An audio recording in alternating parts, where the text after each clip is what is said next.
साथियों, middle east की जंग इस वक्त पूरे खित्ते में फैल गई है। अब सऊदी अरब और यमन भी एक दूसरे पर हमले करके लड़ने लगे हैं। आभा इंटरनेशनल एयरपोर्ट जो सऊदी अरब के अंदर है, उसको टारगेट किया गया है। रियाज को टारगेट करने की कोशिशें की जा रही हैं, और जो एयर डिफेंस सिस्टम है सऊदी अरब के पास, यानी अमेरिकन का रखा हुआ, वो उसके जरिए कुछ मिसाइलों को नाकाम भी बना रहे हैं। लेकिन सूरत हाल इतनी खराब है कि एक भारतीय की भी मौत हुई है। स्ट्रेट ऑफ हॉर्मुज से यूएई के जहाज़ों को निशाना बनाया गया।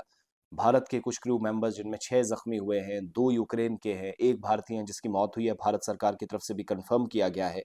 और जो ताज़ा कार्रवाइयाँ हैं, उसमें जो कंफर्मेशन मेरे पास है, अब तो 2 से 3 साल पहले, बल्कि 3 साल हो गए थे अब इस एग्रीमेंट को, जो हूतियों के दरमियान और सऊदी अरब के दरमियान था, यानी हौसी सऊदी अरब के साथ नहीं लड़ेंगे एग्रीमेंट था।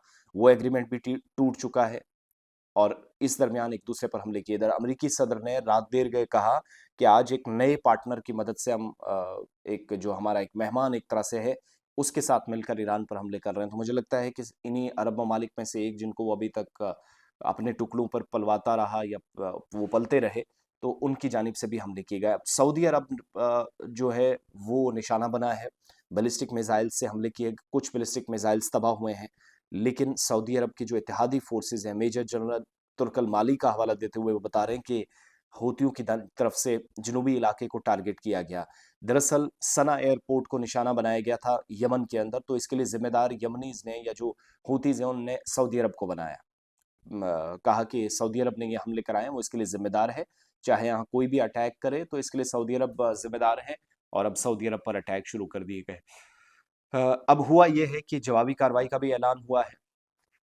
और जो अटैक्स हुए हैं, अब आप देखिएगा ईरान ने किन किन इलाकों को टारगेट किया है। मुवफ़्फ़क़ साल्ती एयरबेस ईस्टर्न जॉर्डन में है, जॉर्डन के कुछ हिस्सों को। अमेरिका के जो बेसिस मिडिल ईस्ट में जितने भी करीबी हैं, उनको निशाना बनाया है। बैलिस्टिक मिसाइल तबरीज से लॉन्च किए गए हैं। एक और बैलिस्टिक मिसाइल जो है वो लॉन्च किया गया है अमेरिका की तरफ। ये हुआ है किरमानशाह से। और इसके अलावा जो मेरे पास जानकारी है, ईरान ने जितने भी यूएस की तरफ से स्ट्राइक्स की गई, उसका जवाबी हमला यूएई, कतर, कुवैत, सऊदी अरब के करीबी इलाकों, बहरीन और जॉर्डन तक किया। यानी 8 से 9 ममालिक हैं जो जंग में हैं। इसकी वजह से तेल भी महंगा होना शुरू हो गया, स्ट्रेट ऑफ हॉर्मुज बंद हो गया है। और दुबई के अंदर भी हमले हुए हैं, यानी यूएई के अंदर 13 से 15 जुलाई तक रीजनल सिक्योरिटी सिचुएशन पर एक इजलास भी होने जा रहा है। किरमानशाह से हमले किए गए हैं। सद्दा के अंदर एयर स्ट्राइक्स हुई हैं, सऊदी अरब की तरफ से ये हमले किए गए हैं। बुशर और मशर के अंदर अमेरिका की तरफ से हमले किए गए 10 से ज़्यादा मकामात पर। यमन का जो सदा प्रोविंस है, उसको टारगेट सऊदी अरब ने किया। तो हर तरफ सूरत हाल काफ़ी ख़राब है। और सऊदी अरब के अंदर भी अलर्ट जारी किया गया। कतर के अंदर भी गैर ज़रूरी तौर पर जो हमारे साथी मुल्क से बाहर है, वो घरों से बाहर ना निकले, खुदा के लिए।